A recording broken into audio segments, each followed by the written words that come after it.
Accounting equation क्या होती है बेटा? हमें ये मालूम है कि हम कोई भी ट्रांजैक्शन करते हैं तो उस ट्रांजैक्शन के दो एस्पेक्ट, जो आप आजकल देख ही रहे हो डेबिट और क्रेडिट में जो हम रिकॉर्ड कर रहे हैं, उस डेबिट और क्रेडिट से भी पहले हमें ये समझना है कि हर ट्रांजैक्शन के दो एस्पेक्ट होते होते हैं।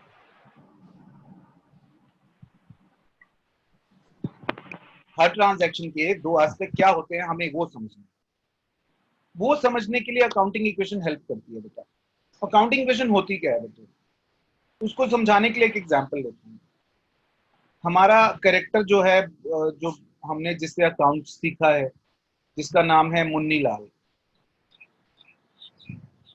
मुन्नी लाल जो है एक बिजनेस शुरू करता है,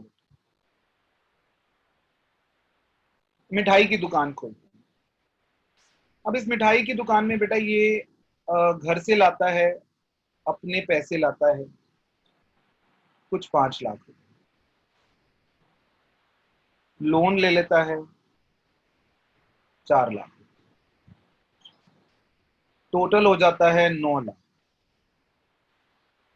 ठीक है, 5 लाख और 4 लाख, 9 लाख रुपए। अब बिजनेस शुरू करने के लिए इसने एक छोटी सी शॉप ले ली, लेट्स से 6 लाख रुपए की शॉप है। कुछ फर्नीचर उसमें डालना पड़ा इसको, जाहिर सी बात है 1 लाख का फर्नीचर हो गया। फिर इसने कुछ स्टॉक भी डाला, लेट्स से 1.5 लाख का स्टॉक डाल दिया। ठीक है, एक छोटी वैन ले ली कि भाई सामान लाने ले जाने के लिए, 1 लाख की वैन आ गई पुरानी। और 85,000 बचे यार, 50,000 की ले सकते हैं। 6 7 एक 8, हाँ बोलो नहीं, 9 लाख रुपए हो गए। अब ध्यान देना जरा एक बात को, क्या ये सारी की सारी चीजें अकाउंट्स में एसेट्स कहलाती हैं? शॉप है, यस सर। बिल्डिंग हो गई, फर्नीचर, स्टॉक, हाँ वैन, सब एसेट्स। क्यों कृतिका? सब एसेट्स हो गए। जो अपना पैसा लगाया उसको आपने क्या कहा? कैपिटल। हाँ जी सर। और जो लोन लिया उसको आपने क्या कहा? लाइबिलिटी। तो एक इक्वेशन बनकर आई। वो इक्वेशन क्या है? बिजनेस में आप अपना पैसा लगा लीजिए या उधार का लगा लीजिए, वो अल्टीमेटली सारा पैसा असेट्स में लगेगा। बेटा अगर कहीं कोई कैश या फॉर एग्जांपल कोई एसेट नहीं भी होगा, कैश या बैंक भी पड़ा होगा, तो वो भी हमारा एसेट ही है, हाँ या नहीं? हमने कुछ नहीं भी खरीदा तो जो पैसा पड़ा है वो भी तो एसेट है। तो capital plus liability is equal to assets. Yes sir. अब मैं आपको सिखाने जा रहा हूं कि हर किसी का इफेक्ट क्या होगा। एक टेबल बनाते हैं,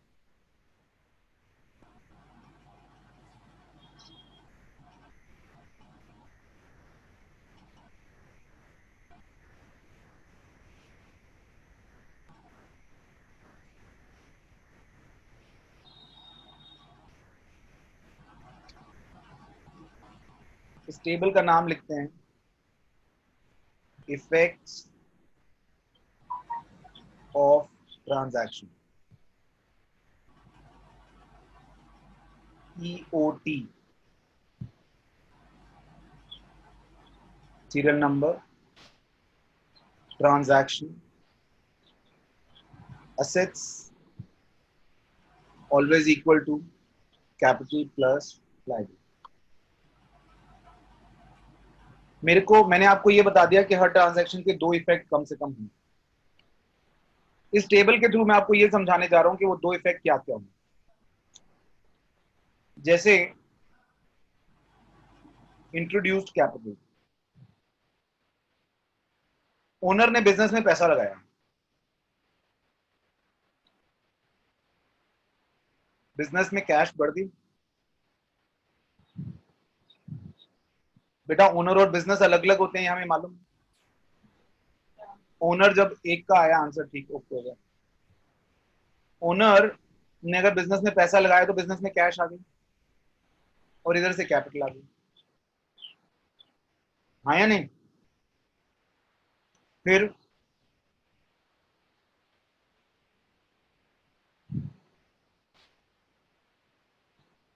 मान लो आपने स्टॉक खरीदा,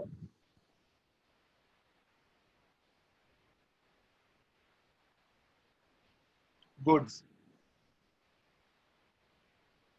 अब गुड्स खरीदे तो एसेट में बेटा स्टॉक बढ़ गया। दो इफेक्ट सोचो ना, नॉर्मली सोचो, आप मेरे कहे बिना सोचो। जब आप गुड्स खरीदोगे तो क्या होगा? सर कैश कैश कैश घट स्टॉक गया आ जाएगा और कैश घट गया। चला जाएगा, हाँ या नहीं? Yes sir. फिर इसका उलट, sold goods. Sold goods, sir वो भी उल्टा हो जाएगा, स्टॉक घट गया, कैश आ गया, हाँ कैश बढ़ जाएगा और स्टॉक हो जाएगा। घट जाएगा, हाँ जी। फिर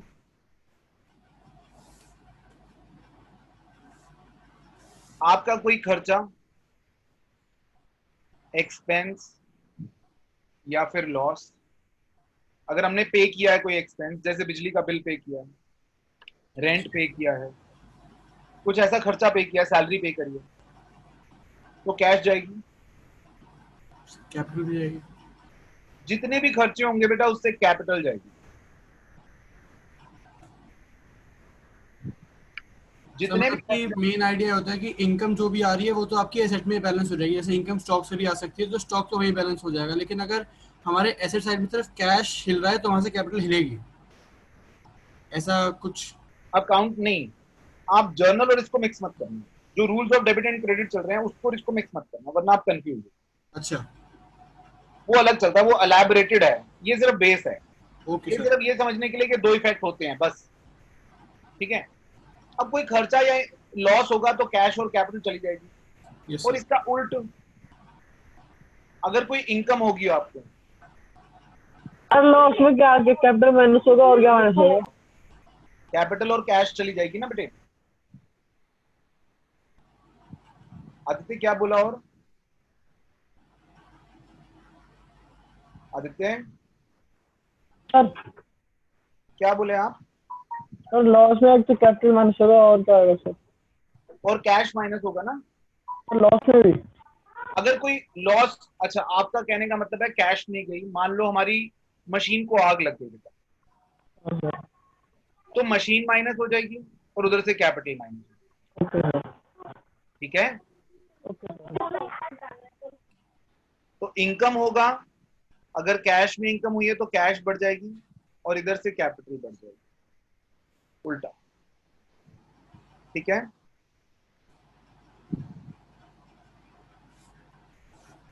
अब ड्राइंग्स हो गई,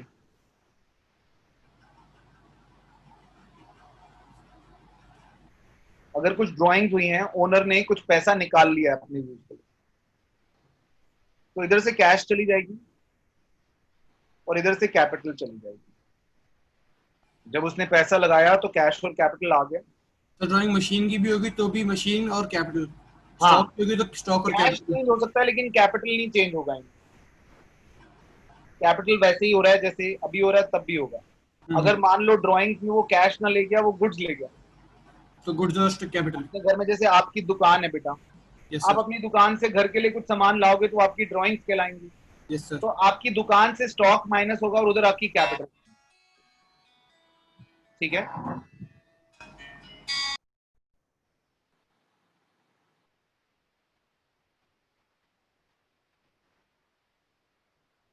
देन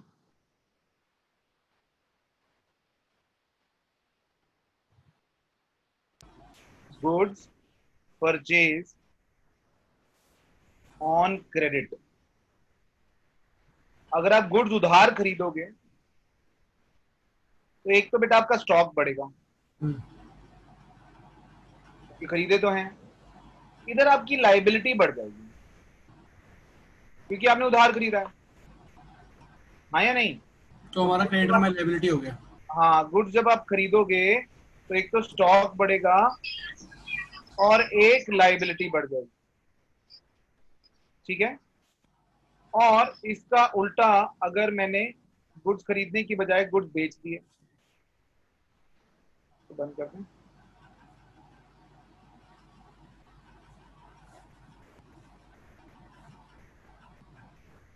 मान लीजिए गुड्स सोल्ड ऑन क्रेडिट। अगर गुड्स बेचे हैं तो बेटा स्टॉक माइनस होगा क्योंकि स्टॉक गया, और यहाँ एसेट में एक नया कॉलम बनेगा डेटर के नाम का, क्योंकि जिनको गुड्स उधार बेचते हो वो आपके डेटर होते हैं, जिनसे उधार खरीदते हो वो क्रेडिटर, जिनको उधार बेचते हो वो आपके डेटर, और डेटर आपके एसेट होते हैं। तो यहाँ पर एसेट ऐड हो गया और स्टॉक चला। स्टॉक माइनस हो गया। ये सारा ईओटी नोट करो बेटा अभी, शाबाश। मुझे 2 और ईओटी लिखवाने हैं।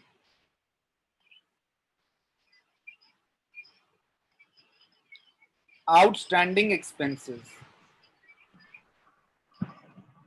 कृतिका बच्चे, आउटस्टैंडिंग एक्सपेंसेस कौन से होते हैं? सर पर्सनल नहीं, याद कर।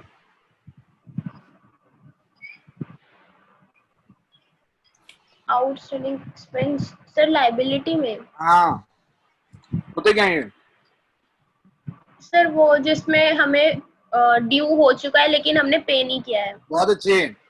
जो खर्चा ड्यू हो गया लेकिन पे नहीं हुआ। बेटा ड्यू हो गया तो हमारी कैपिटल घट गई, ठीक है। अगर हमने पे नहीं करा तो कैश तो नहीं घटेगी,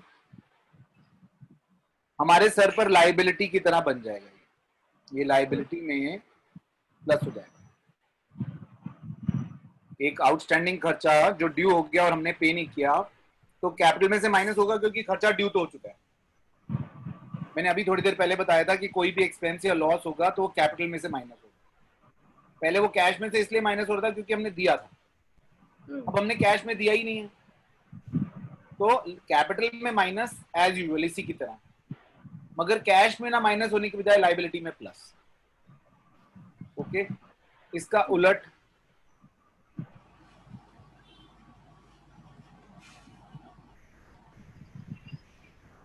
प्रीपेड एक्सपेंसेस। एक ऐसा खर्चा जो समय से पहले दे दिया। क्यों बेटा?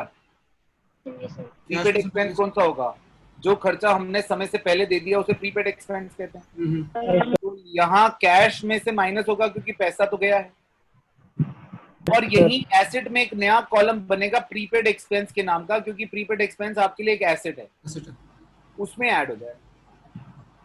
किसी को समय से पहले दे दोगे तो वो एज एन एसेट ऐड हो जाएगा। तो कैश कैपिटल में से माइनस होगा आउटस्टैंडिंग एक्सपेंस, क्योंकि बेटा जो खर्चा ड्यू हो गया वो पे हुआ या नहीं हुआ वो कैपिटल में से माइनस होगा। अब चूंकि आउटस्टैंडिंग है जो हमने पे नहीं किया अभी तक तो वो लाइबिलिटी में ऐड हो जाएगा। Is that okay? और सर जब आउटस्टैंडिंग एक्सपेंस पे कर दें जब क्या होगी?